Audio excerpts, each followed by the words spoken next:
Primeira semana, nós falamos sobre a primeira responsabilidade, a primeira tarefa ou o que Deus nos deu como uma responsabilidade. A primeira delas foi o trabalho. Nós sabemos que o trabalho é uma bênção, o trabalho é sagrado, o trabalho é adoração.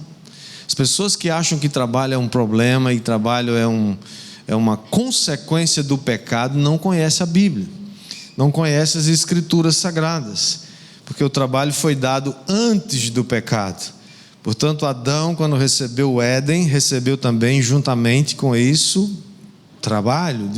Gênesis 2,15 diz, Deus diz que colocou Adão no Éden e deu a ele a responsabilidade de o guardar e o cultivar.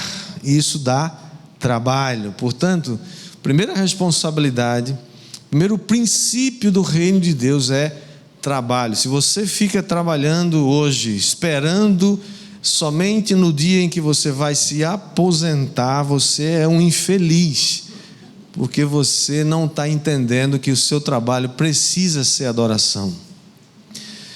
E o que muda, a diferença é você entender isso.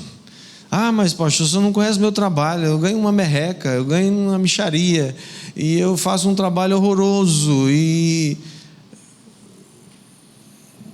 quase sempre isso é uma desculpa para você, talvez estar escondendo a preguiça, ou estar escondendo alguma ignorância a respeito do trabalho. Portanto, trabalho é uma bênção, diga amém. Segunda semana nós vimos a segunda responsabilidade, que depois do trabalho, Deus deu ao homem. E essa responsabilidade é dar. Nós somos chamados para sermos doadores. Antes de gastar alguma coisa dos seus rendimentos, você precisa aprender a dar. Dar é um princípio. A Bíblia diz: é mais bem-aventurado dar do que receber. Dai e ser-vos-á dado, boa medida, recalcada, sacudida, transbordante, vos darão, porque com a mesma medida com que tiverdes medido, vos medirão também. Lucas 6,38.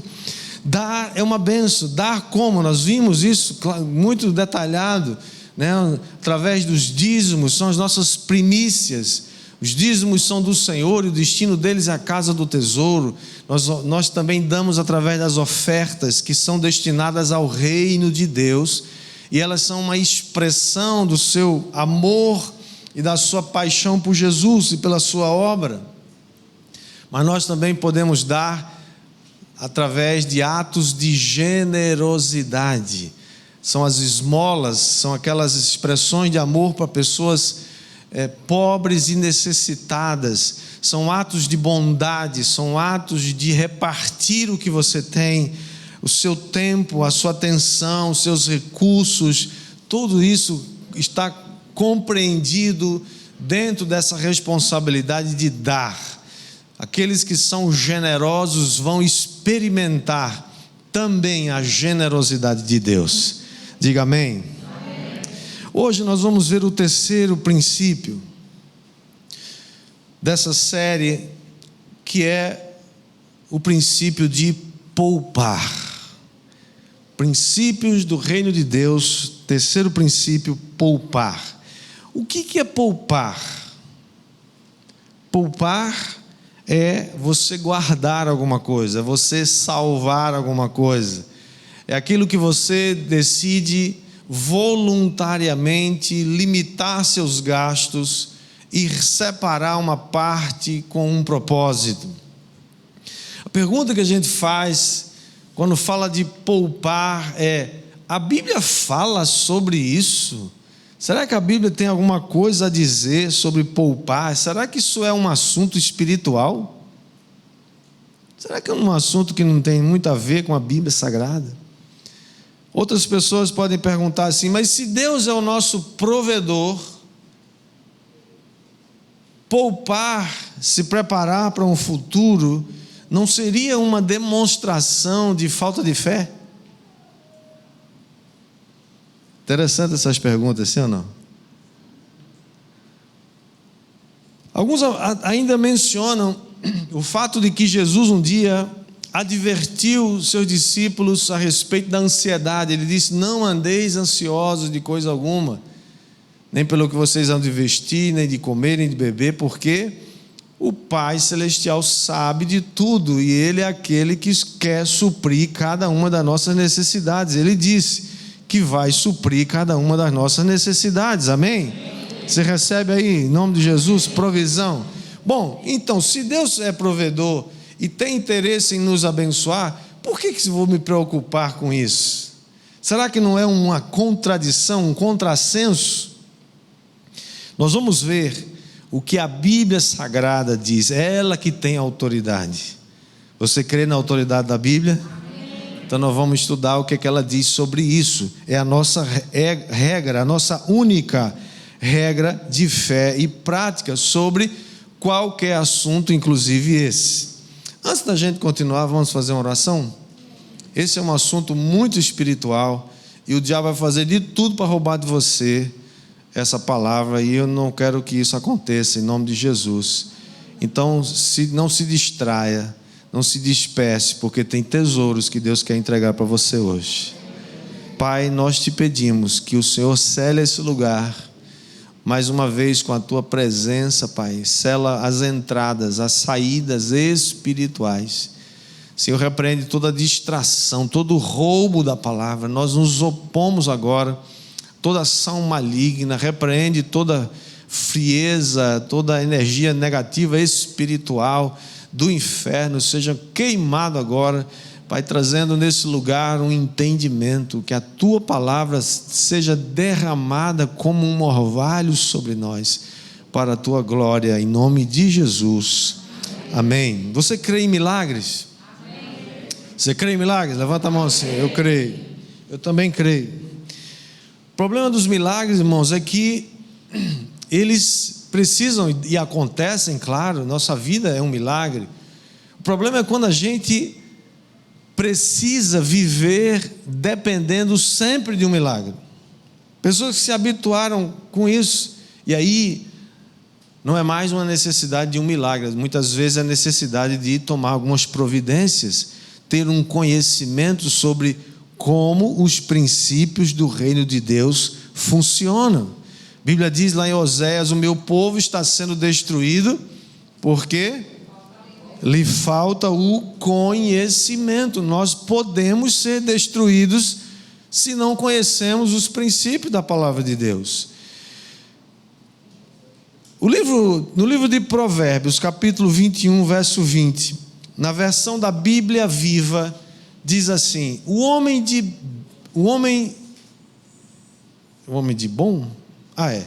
bom senso economiza e tem sempre bastante comida e dinheiro em sua casa. O tolo gasta todo o dinheiro assim que o recebe. Qual é a sua definição para pobre? Alguém que é pobre. Alguns dizem que pobre é aquele que não tem nada. Não é isso? Alguns pensam assim. O que é um pobre? Pobre, segundo a definição do pastor Craig Hill, um livro fantástico sobre dinheiro e finanças, e chama-se 5 Segredos da Riqueza. Se você não leu esse livro, você precisa ler urgente. Tem várias pessoas aqui que têm esse livro, não sei se o pastor Franks ainda tem para vender, tem não, né? Se você faça um pedido aqui ao nosso livreiro aqui, que ele vai encontrar para você. Se você não tem, vale muito a pena você ler esse livro. A definição de pobre, pastor Craig Hill, é aquele que gasta 100% ou mais de tudo o que ele recebe e não guarda nada. Todos aqueles que gastam tudo o que recebem, gastam todo o seu sustento, guardam todo o seu dinheiro, estão automaticamente numa rota de pobreza, numa rota de escassez, estão numa rota também, pior ainda, de desqualificação como mordomos. Lembra que nós vimos que mordomos são aqueles que cuidam, que zelam pelos bens de uma outra pessoa? Nós entendemos e já aprendemos também nas semanas anteriores que Deus é dono de tudo. Nós não somos dono de nada, nós somos apenas mordomos. E Ele espera que nós sejamos bons mordomos, sejamos fiéis. Portanto, precisamos entender que pobreza não é uma condição. Pobreza é uma mentalidade, é uma forma de pensar, é uma forma de ver os recursos, é uma forma de agir equivocada. A maioria das pessoas, quando recebe alguma coisa, como recebe um salário, ou especialmente algo extra, né? Uma coisa, primeira coisa que a maioria pensa qual é? Vou poupar. É ruim, hein? Olha a primeira pergunta, primeiro pensamento. Onde é que eu vou torrar essa grana? Afinal de contas, eu mereço. Eu trabalhei o ano inteiro. Eu estou aqui ralando. E eu posso e tal. E a primeira coisa é essa. Alguns têm até um ditado, né? Os ditados têm sua filosofia por trás, né? O ditado que diz: dinheiro só serve para gastar e passar troco. Mentalidade de pobreza. Essa filosofia pode até parecer correta, mas é o caminho da pobreza. A Bíblia nos fala sobre poupança com toda certeza. Em primeiro lugar que a gente vê, aliás, o primeiro que eu quero mencionar, falando sobre pobreza, está lá em Provérbios capítulo 30, 24, que diz assim: há 4 coisas bem pequenas na terra, mas que são mais sábias do que os sábios: as formigas, povo sem força, mas que no verão prepara a sua comida. Irmãos, até as formigas sabem que a vida é feita de ciclos. Se as formiguinhas sabem disso, como é que você não sabe ainda? A vida é feita de ciclos. A economia tem ciclos. Ciclos de crescimento, ciclos de decrescimento, ciclos que sobe tudo, que está todo mundo, a economia está aquecida, tem muito emprego, tem muito negócio acontecendo, mas uma hora isso cai, começa a acabar com os empregos, começa a quebrar as coisas. Isso é cíclico, não vai deixar de acontecer nunca enquanto a gente estiver desse lado da eternidade. As formigas, elas sabem que precisam estocar sua comida no verão, porque no inverno elas não conseguem juntar a comida, especialmente em lugares mais frios, mas mesmo assim elas precisam continuar se alimentando no inverno. Portanto, elas preparam sua comida antecipadamente, se preparam, estocam e têm o suficiente. Se você abrir um formigueiro, você já teve a curiosidade de abrir um formigueiro? Não, acho que ninguém nunca entrou no formigueiro, deve ser muito perigoso, né? Mas eu já vi alguns formigueiros, né? E é interessante como aquilo é uma coisa assim, uma cidade. E elas vão guardando aquelas folhinhas, e são milhões delas, comida que vai sendo guardada. Um outro exemplo de poupança nas Escrituras Sagradas, muito poderoso, é alguém que fez isso no ponto de vista de um país, que foi José.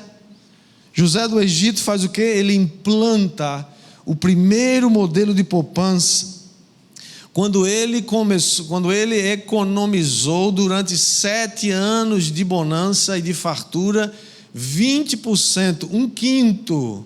Olha aqui os números já aparecendo. Ele disse, você sabe a história, José estava na prisão, foi lá interpretar o sonho de Faraó, interpretou o sonho, exatamente o que ia acontecer. Haveriam 7 anos de fartura e depois 7 anos de seca, e eles deveriam então se preparar para os 7 anos de seca. Quando? Nos 7 anos de fartura. Então José diz, para lá em Gênesis 41, o verso 34, José diz para Faraó devia fazer isso: pôr administradores sobre a terra, recolher a 5ª parte dos frutos da terra do Egito, nos 7 anos de fartura. No verso 36 diz assim: o mantimento servirá para abastecer a terra nos 7 anos da fome que haverá no Egito. para que a terra não seja destruída pela fome. Irmãos, isso aconteceu quase 4.000 anos atrás, mas continua acontecendo hoje. São os ciclos da vida. Assim como no Egito de José, a economia de hoje também obedece a esses ciclos, né, que sobem e descem. Infelizmente, irmãos, muitos são pegos de surpresa. Aliás, não deveria ser surpresa, pegam desprevenidos. Por quê? Porque quando estão na bonança, estão na bênção, eles nunca guardam, nunca olham para as formigas, nunca se inspiram nas formigas, acham que aquela bonança nunca vai acabar. E aí eles não se preparam, ignoram essa realidade. Por outro lado, irmãos, também gostaria, antes de avançar, isso aqui ainda é a introdução da mensagem, é que nós também não precisamos, aliás, precisamos saber e entender que o dinheiro não é mal, que o dinheiro não é o problema, não é o dinheiro. O dinheiro, na verdade, a Bíblia nos ensina que o dinheiro é moralmente neutro. Ele tanto pode ser usado para o bem, como pode ser usado para o mal, mas não há nele uma maldade intrínseca.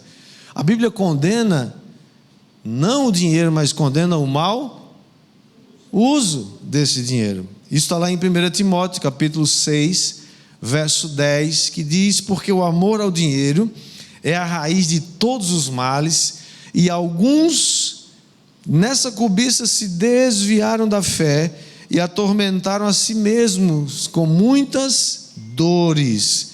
Foi por isso, irmãos, que Jesus condenou o homem rico e chamou ele de louco.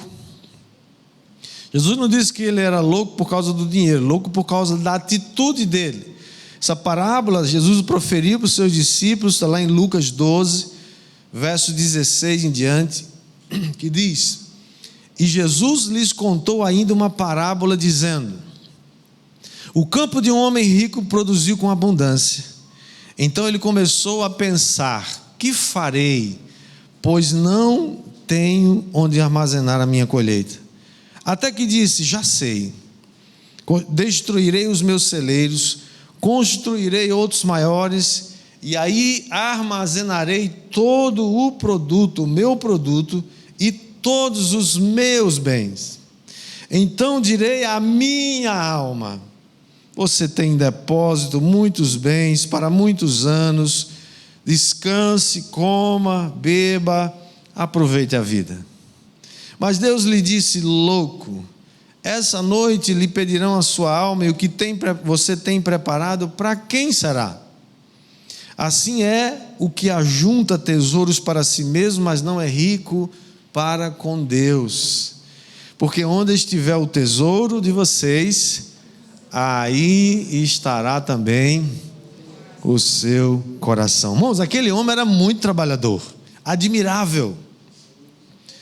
Aqueles que precisavam, né, produzir, provavelmente tinham que aprender com aquele homem. Diz que ele produziu muito.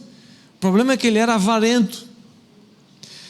Ele disse, o problema está nessas palavras que ele usa. Olha o que ele diz: vou recolher toda a minha riqueza, ou a minha colheita, todos os meus bens, e direi à minha alma, descansa, come, bebe, folga, vai passear, vai para Israel toda semana, todo ano com o pastor Ricardo, vai fazer muita coisa, vai comer bem, vai fazer tudo, é você, aproveita, você merece, você produziu, você... Parece que aqui, irmão, nessa história, não tem lugar para ninguém, é só para ele, é tudo dele, é tudo para ele. Isso aqui é o protótipo do rico egocêntrico, que ganhou muito dinheiro, mas só serve para ele. Por isso que Jesus o chama de louco, porque ele não pensa em ninguém, ele não reparte com ninguém, ele não dá para ninguém, ele não é generoso, e ele não se lembra que vai morrer, que não vai levar nada. Por isso, irmãos, que o dar, olha mais aqui uma vez, lembrando da semana passada, o dar sempre vem antes de qualquer outra coisa. Depois do trabalho, a primeira coisa que você tem que separar dos seus rendimentos é dar. Se você inverter essa sequência, você vai ser candidato a escravo de Mamon. Dar, seja na forma de dízimos, ofertas ou atos de generosidade, sempre virão antes até do poupar. Tem pessoas até que conseguem trabalhar duro e conseguem poupar. Esse homem conseguiu. Ele consegue trabalhar muito, ele consegue poupar muito, mas falta a ele alguma coisa. Falta a ele obedecer o princípio do dar. Dar vem antes, irmão. Você quer ver a janela do céu se abrir sobre a sua vida?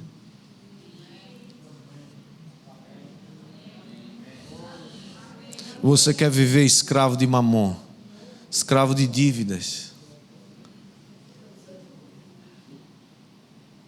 Mas há alguns inimigos do princípio de poupar. É claro que Satanás vai fazer de tudo para você não entender isso e dizer: essa bobagem, que nada.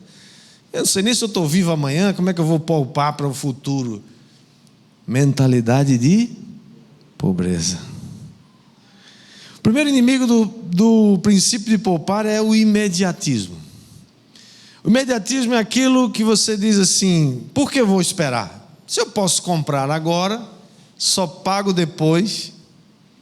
Tem umas promoções aí que dizem assim: compre agora, já desfrute e comece a pagar em janeiro de 2020. 21, aliás. Já passou. Já está devendo. E aí você se anima todo, porque, puxa, que legal, vou comprar esse negócio, vou comprar esse carro, vou comprar esse objeto, vou comprar isso, comprar aquilo. Aliás, o cartão de crédito está aqui ouvindo a história toda. Ele começa a tremer no seu bolso, na sua bolsa também, começa a fazer assim, ó. Estou aqui, ó. Você tem crédito, meu irmão, vai lá, manda brasa, né? Que bobagem. Olha a prestação. Irmão, já viu a técnica da galera nas lojas? O que eles põem lá? Divide em 12 suaves e a perder de vista prestações e coloca só o valor da prestação.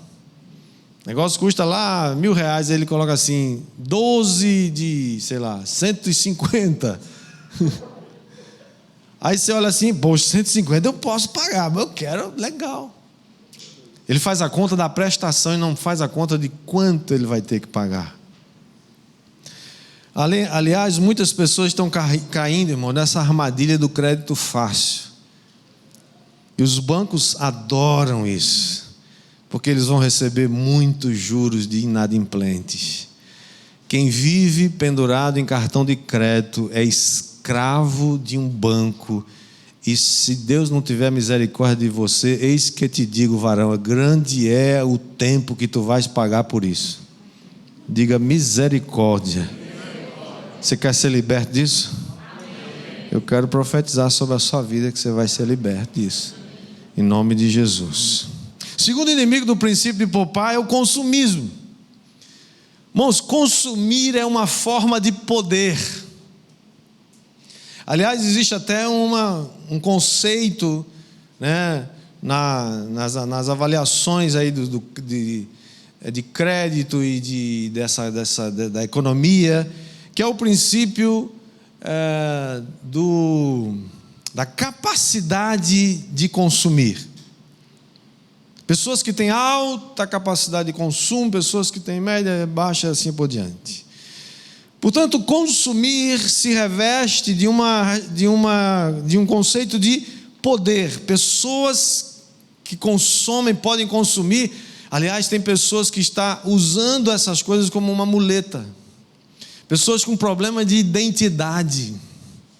Não conseguem ir num shopping, não sair com a sacola nas duas mãos, ainda pendurado nos ombros, pendurado nas orelhas, porque não cabe mais de tanta sacola.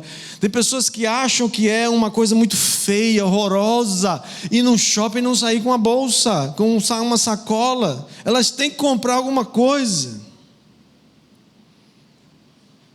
Irmãos, que coisa linda é ir num shopping, passar por todas aquelas lojas, chegar no final, tem que pagar aquele abençoado daquele estacionamento, porque, né? E você saiu, não gastou nada, falou assim: meu Deus, escapei de novo. Passei na boca de tantos leões aqui, ninguém me devorou. Aleluia, yes. Não é? As pessoas usam, irmãos, todo o dinheiro que têm, fazem dívidas para consumir mais. Porque dizem: eu posso comprar muita coisa, posso acrescentar as parcelas, conta com o salário. Quantas pessoas perderam o emprego nessa loucura que a gente viveu e ainda está vivendo? Quantas empresas precisaram fechar as portas? Ou talvez fecharam por um tempo. E assim não percebem que elas vão acumulando dívidas e vão comprometendo a sua renda de forma perigosa. Por quê? Porque elas são vencidas por um espírito de consumismo. Sua identidade não está na sua capacidade de consumir. Sua identidade está naquele que venceu a morte e ressuscitou. Jesus podia fazer muita coisa, mas ele não fez. Capacidade de consumir é aquele que pode consumir e diz: eu não vou consumir, não quero. Não é isso, a minha alegria não está nisso. Pessoas que estão fazendo isso para impressionar outras pessoas, competir com elas, porque a outra comprou um carro mais caro do que o seu, você agora tem que comprar um mais caro. E aí vai pagar juros. Irmãos, juros é um negócio impressionante, né? Teve um ricaço desse aí, eu esqueci o nome dele agora, um banqueiro desse, que perguntaram para ele certa vez: o senhor conhece as sete maravilhas do mundo? Ele falou: conheço, mas eu conheço a oitava. Qual é a oitava maravilha do mundo? Ele disse: os juros. Juros compostos, então, é aquele juro que todo mês capitaliza e você não paga, mas incide juros sobre juros e juros sobre juros. Então aquele jurozinho que parece pequeno no final do ano é um jurão. E os banqueiros falam: uau, peguei mais um tolo. Terceiro impedimento ao princípio de poupar é a falta de educação financeira. Isso aqui eu não vou falar muito não, porque aqui você tem uma maneira de você se livrar disso. É só você fazer o CRAU Finanças aqui na nossa igreja, tá? Se você não fez ainda, se prepare e faça, porque você vai ter uma excelente aula. Aliás, são 12 aulas, né, sobre educação financeira. Agora, por que eu devo poupar, pastor? Porque afinal de contas eu tenho que fazer esse negócio. Por que eu tenho que guardar? Como é que eu faço isso? Primeiro, você precisa poupar para cuidar dos seus. 1 Timóteo capítulo 5, verso 8 diz: se alguém não tem cuidado dos seus, e especialmente dos da própria casa, esse negou a fé e é pior do que o descrente. Você precisa poupar porque você precisa de ter alguma reserva em algum momento, alguma necessidade. Cuidar dos seus, especialmente da sua própria casa. Segunda razão porque você deve poupar: enfrentar adversidades. Quais são as adversidades? Os ciclos da vida, não só econômicos, mas às vezes nós temos ciclos na nossa própria vida, mudança de emprego, mudança de local, alguma coisa que acontece na nossa vida. E infelizmente nós não praticamos o ano do jubileu. Lembra do ano do jubileu? O que era o ano do jubileu?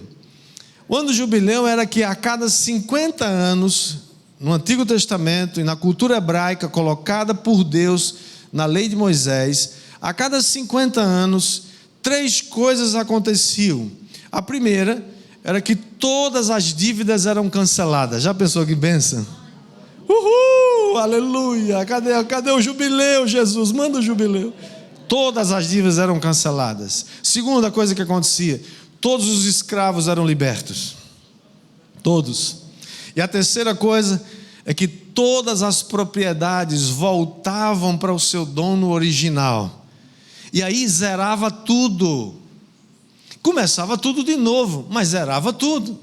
A gente não tem jubileu programado aqui no Brasil, e nem no Ocidente, nem nenhuma cultura que eu conheça, hoje, na atualidade. Entretanto, de vez em quando, e eu receio que seja num período mais curto do que 50 anos, a gente tem uma crise econômica violenta como a que teve agora em 2008. Muitos bancos quebraram, a economia do mundo todo levou um baque. Agora com esse corona aí, né? E muito mais com a loucura e com o que os governos estão fazendo, né? O exagero e a loucura, a paranoia que eles criaram em torno disso, por uma situação real, mas muito mais expandida do que o natural, do que o real. A economia levou outro baque violento. Não sabemos ainda o tamanho do buraco, mas foi grande. São jubileus que acontecem, onde muita gente vai perder muita coisa. Muita gente perdeu no seu emprego, perdeu dinheiro, perdeu casa, perdeu um monte de coisa. O que era isso? Ano do jubileu. Lidar com adversidades. Por outro lado, assim como nessas crises, como foi a crise de 1929, um crash na Bolsa de Nova York, que expandiu pelo mundo, e que muita gente perdeu muito dinheiro, mas muita gente começou a ficar muito rica, ganhou muito dinheiro com isso. Quem foram as pessoas que se deram bem naquela crise, e agora em todas as crises acontece isso? Quem tem reserva. Quem não gastou tudo que tinha, não comeu tudo, guardou um pedaço, guardou e vai guardando pouquinho. Precisa, pastor, não consigo guardar, guarda pouquinho, mas guarda todo mês um pouquinho.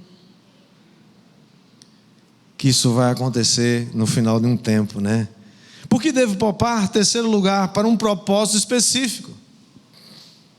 Você sabia que a maioria, não vou dizer aqui a maioria de nós, porque eu creio que você está sendo ensinado nessa igreja aqui há muito tempo, e Deus está abençoando você, e você está aprendendo a usar os recursos que Deus tem te dado. Mas a maioria das pessoas, se fizer um apelo para uma oferta ou para um investimento num bom projeto missionário, qualquer um bom projeto, as pessoas não têm nenhum dinheiro para fazer isso, porque elas não têm nem reserva, aliás, elas têm muita dívida, que não conseguem ofertar, não conseguem investir num negócio ou numa oportunidade que aparece. Você pode ter um propósito de investir no seu próprio negócio, sem fazer dívida, fazer uma faculdade, ou comprar uma casa, fazer uma viagem com a família. São muitos propósitos que você pode trabalhar se prevenindo, né, para o futuro. Por que poupar? Quarto lugar, para deixar uma herança para pelo menos 2 gerações. Pastor, não tem nada a ver com isso não. Meus filhos, meus netos quiser que trabalhe e rale, eu já ralei demais. Isso é egoísmo. E a Bíblia nos ensina sobre isso, sabia? Está lá em Provérbios 13:22 que diz: o homem bom deixa herança aos filhos de seus filhos, mas a riqueza do pecador é depositada para o justo. Você sabia que até 100 anos atrás, aproximadamente, ninguém tomava um financiamento para comprar uma casa e pagar juros por 30 anos? Ninguém fazia isso. Você toma uma casa e paga 3. Alguém levou 2. Do seu suor abençoado, alguém foi lá e aparou o seu suor. Você falou: não apartes para mim. E como é que acontecia então? Como é que você compra uma casa? A casa é uma coisa cara, normalmente é caro, muito caro. O que eles faziam?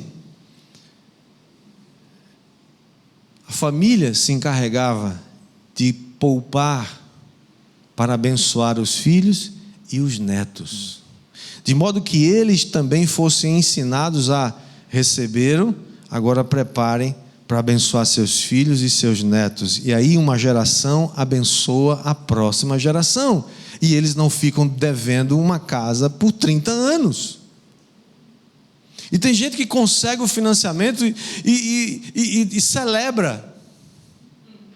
Consegui um financiamento, meu Deus, foi bênção, eu orei, jejuei tanto, botei o cheiro no chão, pó na terra, e orei, chamei as irmãs da oração, e a intercessão foi lá, e consegui um empréstimo. Você está contente por quê? Conseguiu um empréstimo para pagar juros. Não estou dizendo que você que fez um financiamento está em pecado, não estou dizendo isso, tá, gente? Por favor, senão já tem gente aqui, eu senti que o negócio ficou meio tenso.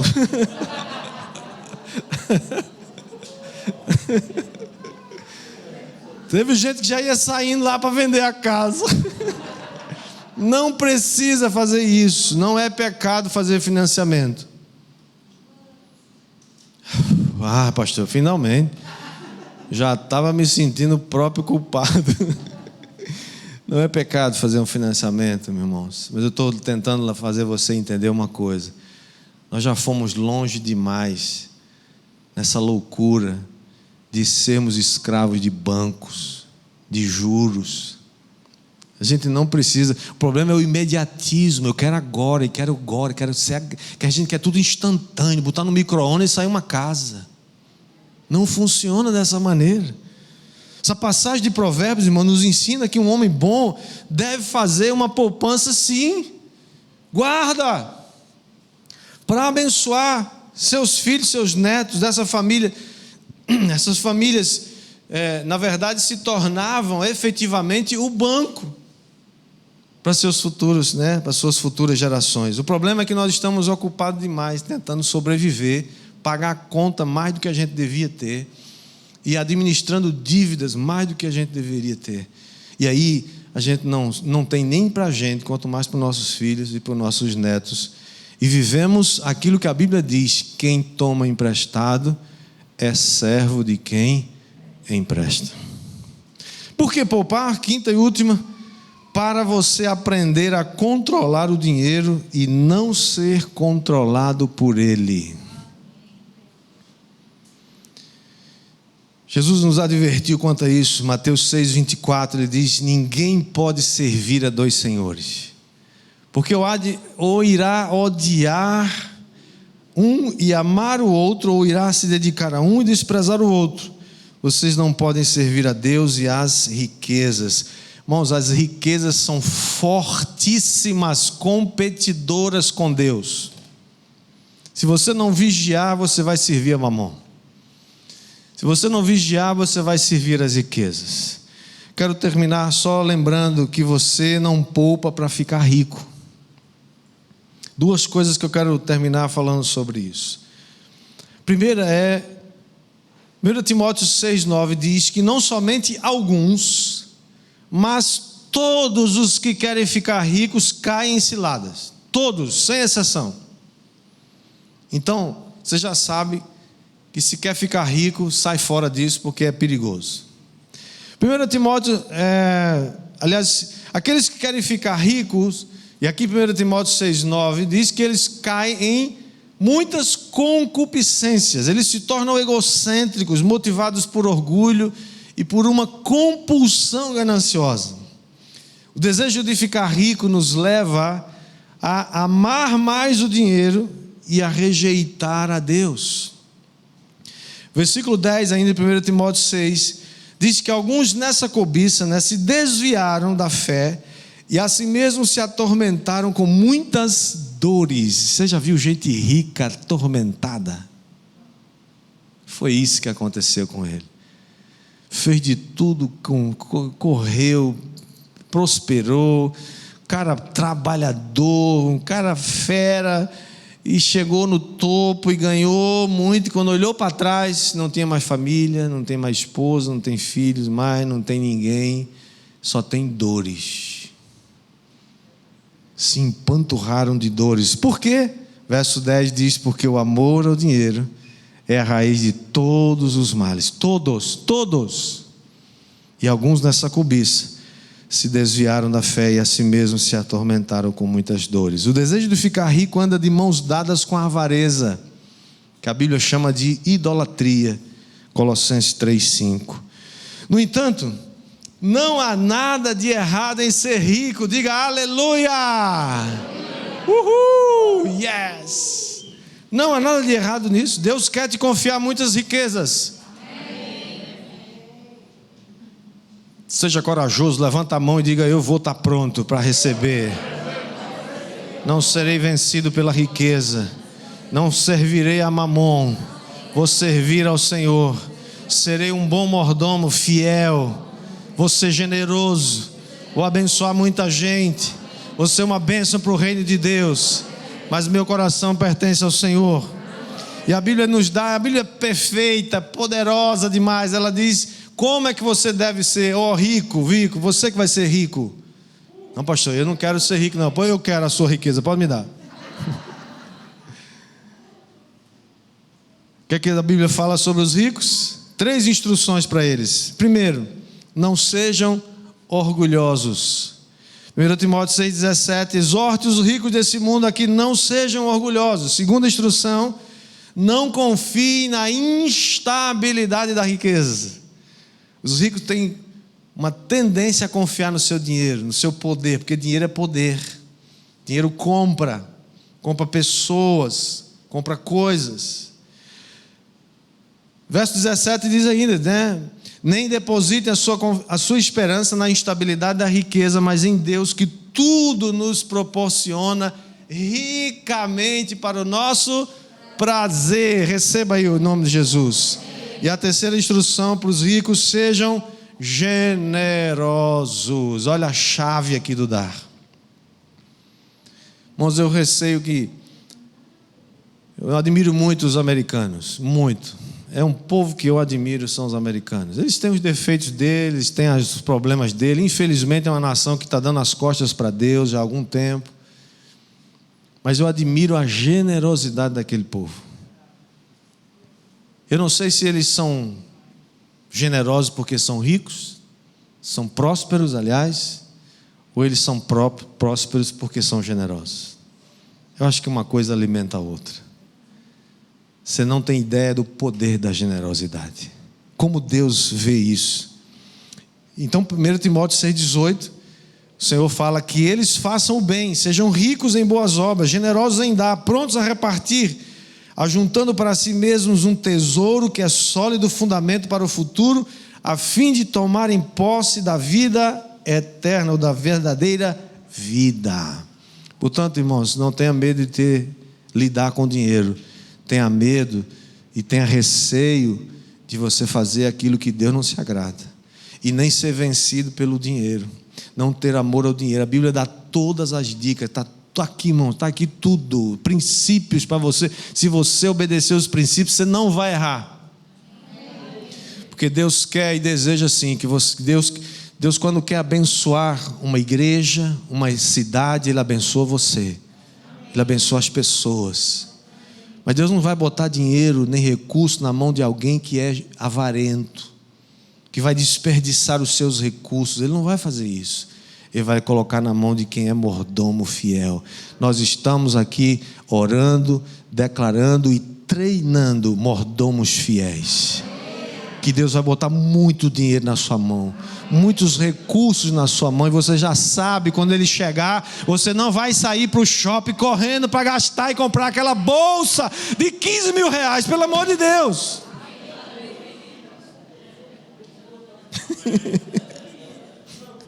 Não, né? Amém. Terminando, já disse isso umas 5 vezes. Alguns perguntam: pastor, como é a maneira de investir? Na próxima semana eu vou falar um pouquinho mais sobre isso. Mas eu queria terminar com essa que diz: alguém perguntou, pastor, posso investir em jogos e loterias? Se é para multiplicar, nós vamos dar logo uma cartada daquela para ver que vai que eu ganho na Mega Sena. Embora a Bíblia não condene especificamente esse tipo de atividade, muitos que jogam o fazem com a ideia de ficar rico. E aí eles já violam o mandamento que diz que todos que querem ficar ricos vão ser atormentados.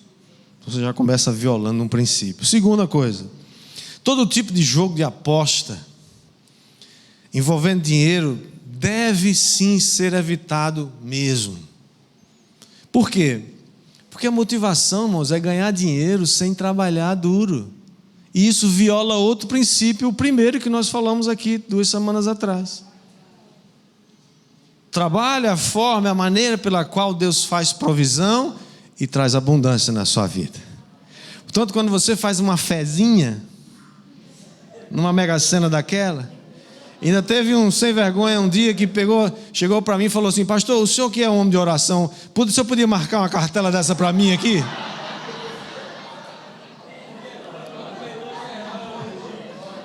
Eu falei assim: se tu ganhar, tu me dá metade? Ele: claro, pastor. De mentiroso, sem vergonha, sai daqui, você vai me dar coisa nenhuma, você vai... Além do mais, quem faz uma fezinha nesses jogos corre um sério risco de se tornar um jogador compulsivo. Toda semana ele está lá, gastando dinheiro. E corre o risco de se tornar escravo de uma indústria. Isso é uma indústria que tem escravizado muita gente. É só olhar para os cassinos, que é um desse tipo de jogos. Você pode colocar seu dinheiro num banco, você pode investir em ações, em imóveis, são tantas maneiras. Eu não sou consultor de investimentos, mas é necessário que você saiba de uma coisa: nessa terra não há nenhum investimento garantido. Uns têm mais risco do que outros, mas nenhum deles tem garantia. Somente aquilo que você investe no céu vai durar para sempre. Então o último texto diz, Mateus 6:20, diz: mas ajuntai para vós outros tesouros no céu, onde traça nem ferrugem corrói, e onde ladrões não escavam e nem roubam. Esse é o melhor investimento que a gente pode fazer. Por isso que toda vez que você investe no reino de Deus, você está juntando tesouros no céu. E esse, quando você partir daqui, vai encontrar com ele lá. O daqui a gente deixa, não fica aí para, né? Que bom que a gente deixa para os netos, né? Deixa para os filhos. Bom, você sabe de uma coisa? Quando você tem essa mentalidade, quando você cria essa mentalidade de poupar, de guardar, de não ser vencido por mamon, de não ser vencido pelo consumismo, pelo imediatismo, pelo satisfazer agora e pagar depois, você se qualifica para ser um bom mordomo de Jesus. Nós não podemos ser mordomos que somos facilmente vencidos pela cobiça. Se tem uma coisa que eu gosto é de carro. Eu gosto de um... Se eu pudesse,